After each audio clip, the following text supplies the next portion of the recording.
따라합시다. 피가 표적이 될지라. 피가 표적이 될지라. 피가 표적이 될지라. 여러분, 우리가 피 그러면 혈액형을 생각하게 되죠. 그 피에는 생명이 있습니다. 사람은 아무리 과학이 발달돼도 피 한 방울 만들 수가 없다. 왜 그러느냐? 피에는 생명이 있는데 생명의 주인은 하나님이시기 때문이다.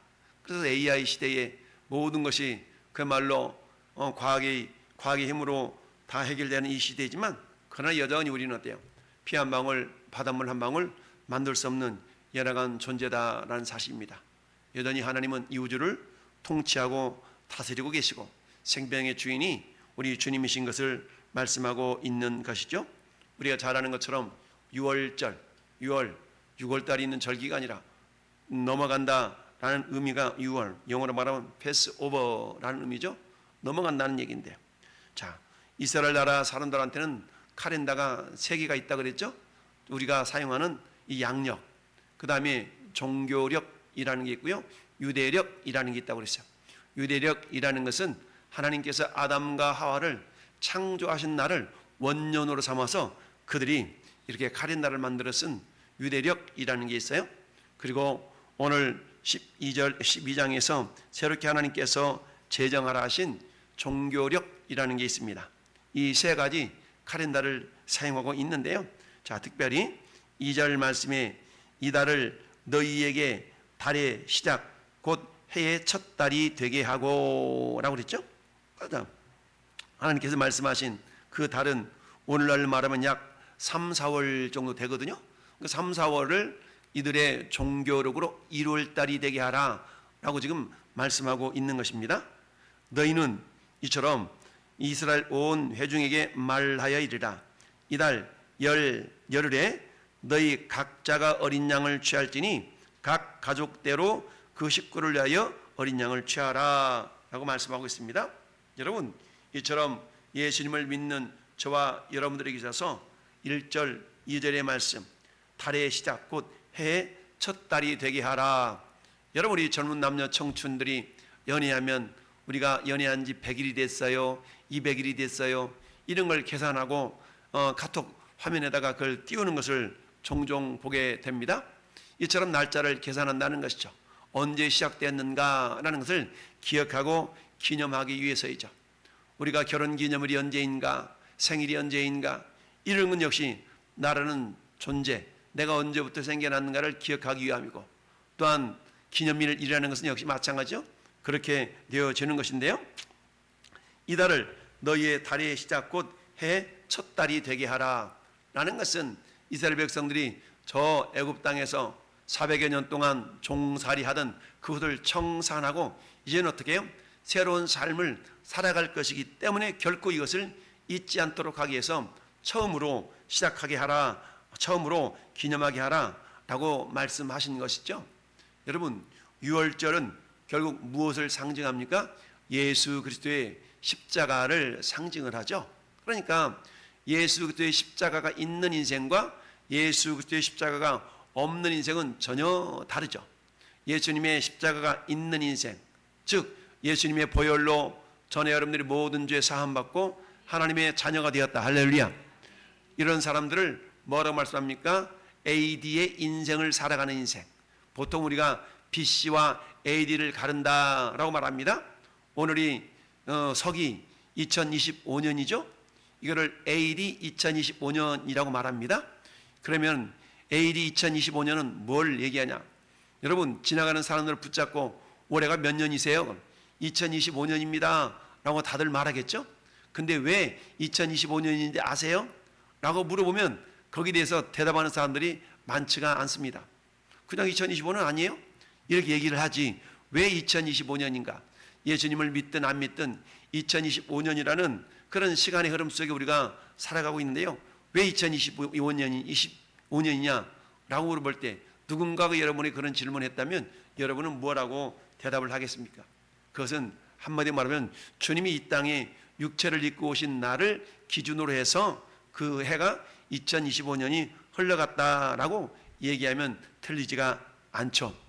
여러분, 예수님은 이 땅에 육신을 입고 오셨죠. 하나님이 인간의 죄를 사하시기 위해서 육신을 입고 요한복음 1장 14절에 말씀이 육신이 되어 우리 가운데 거하심에 그 영광을 보니 아버지의 독생자 영광이요 은혜와 진리가 충만하더라. 예수님은 원래 하나님이셨지만 하나님이 이 땅에 육체의 모습을 가지고 오신 분이 예수님이다 라고 우리가 말씀을 하고 있죠. 그 예수님을 믿는 자들, 예수를 믿는 자들을 하나님의 자녀다 라고 말씀하고 있는 거 아니겠어요? 이런 것처럼 BC와 AD, 아노 도미니, 즉 주님이 오신 이후에 라는 뜻이죠. 그러니까 보통 우리가 역사를 영어로 히스토리라고 그러는데 히스토리가 뭐냐? 히스 스토리, 그분의 이야기, 그분이 누군데? 하나님, 예수 그리스도의 이야기다. 우리 이렇게 얘기합니다. 그래서 예수님이 이 땅에 오시기 이전을 BC, Before Christ, 예수님이 오신 이후에 아노 도미니, 이렇게 표현할 수 있죠. BC는 영어고 AD는 라틴 말입니다. 자, 이처럼 우리 그리스도인들에게 삶에 있어서 BC와 AD가 분명히 갈라지는 그 시점이 뭐냐는 얘기죠. 그것은 오늘 본문에 있는 것처럼 이스라엘 백성들에게 있어서 그 달을 첫 해의 첫 달이 되게 하라 라고 말씀하는 거 뭡니까? 분명한 기점이 있게 하라는 얘기죠. 어떤 기점이에요? 그동안 400여 년 동안 이스라엘 백성들이 애굽 땅에서 노예 생활, 종살이 했던 그것을 이제는 다 청산하고 새로운 인생의 출발점으로 삼으라 라는 그런 의미가 담겨져 있는 것이죠. 우리 그리스도인들에게 있어서 BC와 AD가 분명하게 나눠지지 않다면 우리는 그 사람을 거듭나지 못했다라고 표현할 수가 있습니다. 너희가 거듭나지 아니하면 하나님 나라를 볼 수가 없다. 거듭나지 아니하면 하나님 나라를 들어갈 수 없다 라고 표현하죠. 이처럼 거듭남의 은혜라는 것은 내 힘과 내 능력이 아니죠. 거듭남은 예수 그리스도를 통하여 우리에게 주신 하나님의 은혜이기 때문에 그 거듭남의 은혜가 우리에게 임할 때 이 사람은 나는 이제 옛사람의 모습은 떨쳐버리고 이제 새로운 삶으로 살아가야지라는 각오와 결단의 삶이 나타나게 됩니다. 이런 사람은 BC의 삶을 청산하고 AD의 삶으로 살아가는 사람이다 라고 말씀할 수가 있죠. 그래서 2절 말씀에 이 달을 너희에게 달의 시작 곧 해의 첫 달이 되게 하라라는 얘기입니다. 그럼 우리가 흔히 말해서 내가 언제 예수님 믿었지? 내가 언제 예수 믿고 하나님의 은혜를 경험했지? 라는 것을 우리가 기억할 수 있어야 된다는 얘기입니다. 저는 그 누군가가 저에게 질문한다면 저는 대학교 1학년 때 예수를 믿기 시작한 지금부터 40여 년 전에 우리 주님이 저를 만나주셨고 하나님의 살아 계신 것과 떤 거 자기를 찾는 자들에게 상 주신 이심을 믿어야 할지니라. 이 말씀이 믿어졌다고 그랬죠. 여러분, 말씀을 믿는 것과 믿어지는 것은 엄청난 차이가 있을 수가 있어요. 그래서 저는 종종 그런 질문을 한다고 그랬죠. 창세기 1장 1절이 믿어집니까? 창세기 1장 1절을 믿습니까? 믿죠. 그럼 믿어지시나요? 글쎄, 믿기는 믿는데 믿어지기까지는. 그렇습니다. 우리는 하나님의 말씀을 믿는다고 고백하지만 그 말씀을 믿는 것과 믿어지는 것은 어떤 차이가 있습니까? 믿는 것은 내 의지의 작동이고 믿어지는 것은 하나님의 은혜의 작동이다 라고 말할 수가 있는 것이죠. 따라서 어떤 성경 한 말씀이 믿어진다는 얘기는 하나님의 은혜가 나에게 임하여서 믿어지는 거기 때문에, 그러면 어떤 말씀은 하나님이 믿어지게 하고 어떤 말씀은 안 믿어지게 할까요? 그렇지 않다는 얘기입니다. 어떤 한 성경 말씀이 믿어진다는 얘기는 모든 성경 말씀도 믿어지도록 하나님이 역사하신다는 것을 의미하고 있죠. 그러니까 창세기 1장 1절 대체 하나님이 천지를 창조하시니라, 이 말씀이 믿어지십니까? 그럼 믿어지죠 라고 고백한다면 다른 모든 성경 말씀들도 믿어지게 되어 있습니다. 다만 그 말씀을 우리가 이해하는 이해의 분량은 좀 더 다를 수가 있죠. 왜냐하면 인간의 지혜의 한계가 있기 때문에 내가 이해되어지는 않지만 우리가 믿어지는 역사가 있을 수가 있는 것이죠. 예를 들면 여러분, 요한복음 2장에 가나 혼인잔치에 있어서 물이 변하여 포도주가 된대. 이것은 과학적인 사고를 가지고 있는 사람들한테는 믿어질 수가 없는 것이죠. 왜요? 물이라는 것은 성분 자체가 H2O. 여러분, 수소 2개와 산소 원자 하나로 이루어진 것이 물인데, 근데 물이 변하여 포도주가 됐네? 이걸 보통 에탄올이라고 그러죠. 에탄올, 메탄, 에탄, 이렇게 말하는데, 자, 메탄은 우리가 메탄가스잖아요. 메탄가스. 여기는 탄소가 1개 들어가. 탄소 1개 들어가는데, 근데 에탄에는 이게 탄소가 2개가 들어가. 그러니까 탄소도 들어가고 수소도 들어가고 이렇게 들어가는데, 탄소, 수소, 산소가 들어가는 겁니다. 이 원자가 들어가는데, 그러니까 물은 탄소 원자가 없다가 에탄올이 되는 순간 포도주가 되는 순간 어떤 성분이 들어가요? C라는 탄소 성분이 들어가게 되는 것이죠. 이건 뭐예요? 이것은 인간의 과학적인 사고로는 질량 보존의 법칙 이런 게 있으면 이에서는 전혀 이해될 수가 없는 것이죠. 그러나 우리는 어때요? 하나님은 천지를 말씀으로 창조하신 분이야. 창조라는 것은 바라, 즉 무에서 유를 만들어내시는 하나님. 그러니까 물이라는 그런 원소 성분에 없었던 탄소라는 성분이 에탄올, 즉 포도주로 변하는 순간에 창조된 거 아니겠어요? 이걸 통해 우리가 알 수 있는 건 뭐예요? 아, 예수님이 하나님이시네? 예수님이 창조주시네? 라는 것을 우리가 믿음으로 받아들여지게 되는 것이죠. 그런데 이런 믿음을 작동시키지 않는다면 거짓말. 어떻게 물이 포도주가 될 수가 있어? 그건 될 수가 없는 것이지. 아니 어떻게 물 위를 걸어가 중력의 법칙이 위배되지? 우리 이것처럼 우리가 이해되지 않고 받아들이지 않는 경우가 많이 있죠. 과학적인 사고라는 것은. 그러나 어떻습니까? 믿음의 세계는 과학을 초월하고 과학은 그 신앙, 믿음을 증명하는 그런 도구로 사용된다라는 사실을 우리가 알아야 됩니다. 자, 이처럼 하나님께서 모세를 통하여서 유월절 절기를 제정하셨는데요. 이제는 어떻습니까? 각 식구대로 식구에 맞도록 어린 양을 취하라 라고 말씀하고 있습니다. 식구가 많으면 어린 양을 잡을 양이 많아지겠죠. 4절 말씀 보니까 각 사람이 먹을 수 있는 분량에 따라서 너희 어린 양을 계산하라 라고 말씀하고 있습니다. 여러분 1년 된 수컷을 하라 그랬어요. 이 1년 된 수컷이 아마 사람이 먹기에 가장 적합한 그런 어떤 고기의 품질일 수가 있나 봐요. 그러니까 그렇게 어린 양을 잡으라고 얘기했고요. 잡기는 잡는데 어때요? 우리 식구가 먹기에는 너무 많아. 그러면 옆집 식구들과 함께 어우러져서 그 양을 정하라라는 얘기입니다. 이건 뭘 얘기합니까? 오늘 이 시대에는 어떻습니까? 내 옆집에 누가 사는지 앞집에 누가 사는지 우리는 그렇게 관심 갖고 살지 않잖아요. 그런데 교회 공동체는 그렇지 않는 겁니다. 고향도 달라, 자라온 환경도 달라. 그럼에도 불구하고 어때요? 내 목장 식구들, 우리 성도들 식구들끼리는 함께 마음을 터놓을 수 있는 그런 관계가 되어지는 것처럼 하나님께서 이스라엘 백성들의 그런 모습, 삶 자체를 하나의 공동체로 보신 거예요. 그러니까 내 가족뿐만 아니라 옆에 있는 가장 가까이에 있는 가족들과도 뭐 하라는 거예요? 소통하며 살아가라 라는 의미가 있는 것이죠. 그렇게 해서 어때요? 옆에 있는 식구는 3명이고 우리 식구는 6명이야. 그럼 우리 식구는 어때요? 양고기를 먹는 데 있어서 좀 부족할 수 있겠죠. 그랬더니 옆집에 있는 것, 남은 것을 이렇게 같이 계산해 가지고 부족하지 않도록 이렇게 계산을 해 가지고 결국 뭐 하라는 겁니까? 양이나 염소 중에서 잡으라 라는 이야기입니다. 그리고는 6절 말씀에 이달 열 나흘날까지 간직했다가 해질 때 이스라엘 회중이 그 양을 잡으라 라고 말씀하고 있습니다. 여러분 열 나흘까지 그야말로 4일 동안을 간직하라 라는 얘기입니다. 4일 동안을 간직하라는 의미는 뭐겠습니까? 여기는 여러 가지 의미가 있겠지만 이스라엘 백성들이 지난 세월 동안에 어떻게 종사를 했는가 라는 그런 묵상이죠.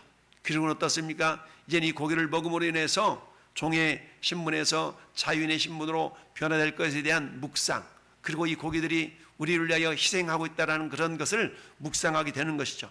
오늘날 말은 뭡니까? 예수 그리스도께서 모든 인류를 위하여 흘리셨던 보혈의 은혜, 이걸 묵상하는 시간이 될 수가 있다라고 볼 수가 있는 것이죠. 그러면서 이스라엘 회중이 그 양을 잡으라라는 얘기죠. 이 회중이라는 말은 카할이라는 단어로 신약 성경으로 표현한다 그러면 에클레시아, 교회를 상징을 합니다. 그러니까 이스라엘 회중이 그 양을 잡으라라는 얘기는 뭐예요? 오늘날로 말하면 교회 공동체 구성은 그 어떤 사람들도 주님의 일에 빠져서는 안 된다는 얘기죠. 다 참여할 수 있어야 된다라는 걸 의미하고 있습니다. 그러면서 어때요? 이제는 그 피를 양을 먹을 집 좌우 문설주와 임방에 바르고 너는 그 안에 있으라는 얘기 아니겠습니까? 여러분 그 피를 바른 집안에 있는 사람은 신분을 어떤 신분 지위를 막론하고 남녀노소를 막론하고 어때요? 멸망당하는 것으로부터 구원을 받았던 것 아니겠습니까? 이것은 주님의 보혈의 은혜와 능력이 어떠한가를 오늘날 우리에게 보여주고 있는 것이죠. 우리 인간이 어떤 죄를 지었다 할지라도 예수님의 보혈을 믿는 자들은 모든 죄 사함받고 영원한 속죄를 얻게 되는 그런 놀라운 은혜를 나타내고 있는 말씀이 7절 말씀, 그 피를 양을 먹을 집 좌우 설주와 임방에 바르라. 이 말씀을 예수님께서는 어때요? 예수님께서 성찬식을 제정하시면서 떡과 포도즙을 떼시면서 말씀하시죠. 이 떡은 너희를 위하는 내 몸이다. 이것을 행하여 나를 기념하라 말씀하셨죠. 이런 것처럼 예수님께서 우리를 위하여 흘리셨던 그 보혈의 은혜를 우리가 기억하도록 하기 위해서 이처럼 바르라. 그 안에 들어있으라. 그러면 누구든지 어떤 죄를 지었든지 오늘날 말하면 예수님의 보혈을 믿고 의지하는 자들은 다 죄사함을 받는다라는 이야기입니다. 그리고는 8절 말씀에 그 밤에 그 고기를 불에 구워 무교병과 쓴나물과 아울러 먹으라 라고 말씀하고 있습니다. 여러분, 고기를 왜 불에 구워 먹으라 했을까요? 삶아 먹으면 안 되는가요? 삶는 게 시간이 많이 걸려요? 굽는 게 시간이 많이 걸려요? 삶는 게 당연히 시간이 많이 걸리죠. 이처럼 구워 먹으라는 얘기는 그만큼 유월절, 즉 이스라엘 백성들이 구원받는 것에 대한 시급성을 말씀하고 있습니다. 구워 먹는다는 얘기는 구울 때 또 뭐가 나타납니까? 향기가 나죠. 냄새가 나죠. 이걸 한마디로 말하면 번제, 즉 아직 제사법이 제정이 되지 않았지만 번제할 때 모든 걸 태워서 제물을 드릴 때 나타나는 그 냄새를 우리 주님이 흠양하신다라는 그런 의미가 담겨져 있는 것을 우리가 생각해 볼 수가 있는데요. 어쨌든 불에 구워 먹으라는 얘기는 그만큼 시급성을 요구하는 그런 것이 구원의 은혜이다라는 얘기죠. 따라서 하나님 오늘날에도 모든 사람이 구원을 받으며 진리를 아는 데 이르기를 원하신다 그랬어요. 그 어떤 사람도 다음에 믿지 뭐, 다음에 구원받지 뭐, 이렇게 우리가 미뤄서는 안 된다는 얘기입니다. 그 누구도 여러분 오늘 지금 이 순간에 구원받는 것이 가장 합당한 시간일 수가 있습니다. 따라서 우리는 어때요? 그 사람 안 믿는데요, 나중에 믿겠죠 라고 생각할 수는 있지만, 만약에 그 사람이 내 가족이고 내 식구라고 생각해 보세요. 그러다가 뭐 죽으면 말지 뭐가 아니라 어때요? 그 영혼이 죽어서 영원한 지옥으로 떨어지는 것을 한번 생각해 보세요. 요즘 여름 날씨 너무 더워가지고 헥헥거리면서 아우 더워 이러면서 밖에 나가지도 않고 시원한 에어컨 밑에서 있는 경우가 얼마나 많습니까? 근데 어때요? 이 더위라는 것은 저 지옥불의 고통보다는 비교할 수 없는 그런 거 아니겠습니까? 이런 것을 생각한다 그러면 어때요? 자, 어찌하든 한 영혼이 온 천하보다 귀하다신 말씀을 기억하면서 그 누구도 지옥 가는 것을 하나님이 원하지 않는다라는 사실을 우리가 바라봐야 됩니다. 그러면서 날 것이나 물에 삶아서 먹지 말고 머리와 다리와 내장을 다 불에 구워 먹고 아침까지 남겨두지 말며 아침까지 남은 것은 불사르라. 여러분 10절 말씀은 무엇을 나타내는 것일까요? 아침까지 남겨두지 말라는 얘기입니다. 여러분 유월절 어린 양을 잡을 때 어떻게 잡았어요? 4절 말씀에 먹을 수 있는 각 사람이 먹을 수 있는 분량대로 잡았잖아요. 근데 만약에 고기가 남았다는 얘기는 뭐겠어요? 어떤 사람이 먹지 않았거나 또는 어떤 사람이 그 식탁 자리에 있지 않았거나 이런 거 아니겠습니까? 그러니까 아침까지 남겨두지 말라는 얘기는 뭐겠습니까? 한 사람도 이런 어떤 식탁 교제에 예외되는 사람이 있어서는 안 된다는 얘기입니다. 오늘날에 예수님을 믿고 하나님의 자녀가 되었어요. 근데 내가 우리 목장원 가운데 어떤 사람이 주의를 안 지켜? 이런 사람 뭐예요? 이런 사람 때문에 아침에 고기가 남을 수가 있다는 그런 의미이죠. 그러니까 고기가 남지 않도록 하라는 얘기는 뭡니까? 그 어떤 사람도 주일에 예배에 빠져가지고 그 은혜 자리에 없지 않도록, 은혜 자리에 빠지지 않도록 그렇게 우리가 신경을 써라라는 의미로 받아들일 수가 있는 것이죠. 아침까지 남겨진 그 무엇인가는 그 누군가가 그 식탁의 자리에 참여하지 않았다는 것이고, 그 누군가가 어떤 이유이든 그 빠졌다는 의미가 되는 것이죠. 그럼 어떻게 됩니까? 남은 음식을 뭐하라? 그 사람을 챙겨주라는 얘기가 아니에요. 그것을 홀라당 불태워버리라는 얘기입니다. 이건 어떤 의미가 있습니까? 남겨진 음식을 가지고 육신적인 욕심을 채우고자 하는 용도로 사용하지 않도록 하기 위해서다라는 얘기입니다. 여러분 은혜라는 것은 어떻게 우리에게 임하는 것입니까? 고린도후서 여러분 6장 1절 2절 말씀에 그렇게 말씀하고 있어요. 너희가 하나님의 은혜를 받을 때에 헛되이 받지 말아라 라고 말씀하고 있습니다. 그 은혜 어때요? 그 은혜를 어떻게 받으라고 그래요? 다음 주에 받을게요. 그러지 않았어요. 따라합시다. 보라 지금은 은혜 받을 만한 때요. 보라 지금은 구원의 날이로다. 자주 말씀드린 것처럼 우리의 신앙은요 현재 진행형이 되어야 돼요. 우리의 신앙이 미래형이 되어서는 안 됩니다. 지금 내가 언제 은혜 받아야 돼요? 지금 받아야 됩니다. 할렐루야.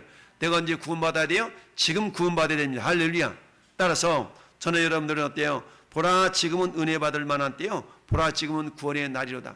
그러니까 아침까지 남겨져 있는 그 어떤 유월절 어린 양의 고기를 할지라도 남겨서 태워버리라는 얘기입니다. 한마디로 말하면 인간적인 욕심에 의해서 쓰여지지 않도록 하라는 얘기죠. 우리도 역시 마찬가지. 그래, 올해 아니면 다음 주에 은혜 받아, 이런 마음을 가져서는 안 된다는 얘기죠. 오늘 이 시간이 내 인생의 마지막 예배일 수도 있다라는 그런 절실한 각오를 가지고, 그런 마음가짐을 가지고 우리가 예배 자리에 참여할 수 있어야 된다는 얘기죠. 할렐루야. 그런 자세를 가져야만이 매일매일이 우리가 지금은 은혜 받을 만한 때요, 지금은 구원의 날이로다 라는 말씀을 적용하며 살아갈 수가 있는 것입니다. 그러면서 너는 이것을 그렇게 먹을지니 허리에 띠를 띠고 발에 신을 신고 손에 지팡이를 잡고 급히 먹으라 라는 얘기입니다. 여러분, 구원이라는 것은요, 미뤄져도 안 되고요, 구원이라는 것은요, 머뭇거리서도 안 된다는 얘기입니다. 여러분, 어떤 사람이 불에 타고 있어요. 조금만 기다려, 내가 지금 이 밥을 먹고 있으니까 밥 먹고 나 구해줄게. 이러면 어떻게 돼요? 불타서 홀라당 다 죽겠죠. 때로는 이것도 어떻습니까? 구원이라는 것은 미뤄서도 안 되고, 구원이라는 그만큼 시급하다라는 사실을 우리에게 말씀하고 있는 것이죠. 그러면서 그 밤에 애굽 땅에 두루 다니며 사람이나 짐승을 막론하고 애굽 땅에 있는 모든 처 없는 것들을 다 치고 애굽의 모든 신을 내가 심판하리니. 여러분, 하나님의 심판을 믿지 않고 여러분 좌우설주와 인방의 피를 발리했던 모든 애굽 사람들은 어땠어요? 마침내 심판을 받아서 모든 처음 난 것들, 여러분 자기 자식으로부터 짐승의 첫 새끼들까지 다 죽임을 당하는 심판의 날이 임한 것 아니겠습니까? 우리 인간들도 마찬가지입니다.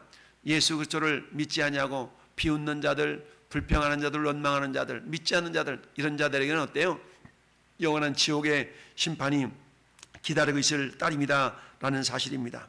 그러면서 어때? 내가 애굽 땅을 칠 때에 그 피가 너희가 사는 집에 있어서 너희를 위하여 표적이 될지라. 한번 고백합시다. 피가 표적입니다.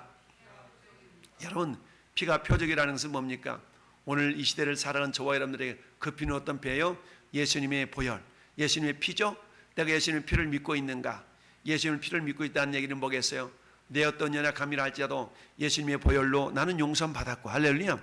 예수님의 보혈로 내가 씻김 받지 못할 죄가 없다는 사실을 우리가 기억할 수 있어야 됩니다.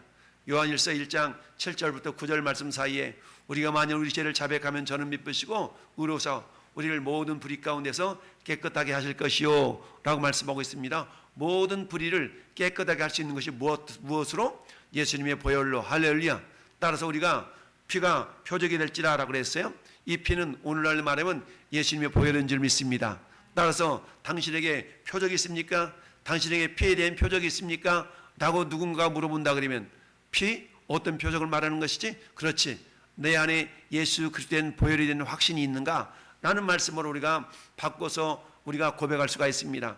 예수님의 보혈에 대한 확신은 뭡니까? 어떤 죄를 지었다 할지라도 우리가 그 예수님의 보혈로 영원한 속죄를 이룰 수 있는 거 아니겠습니까? 따라서 진리를 알지니 진리가 너희를 자유롭게 하리라 하신 그 주님의 말씀 어떻습니까? 그 말씀은 내 모든 죄 예수님의 보혈로 다 사함받고 나는 자유인이 되었다라는 그런 믿음의 고백일 수가 있는 것이죠.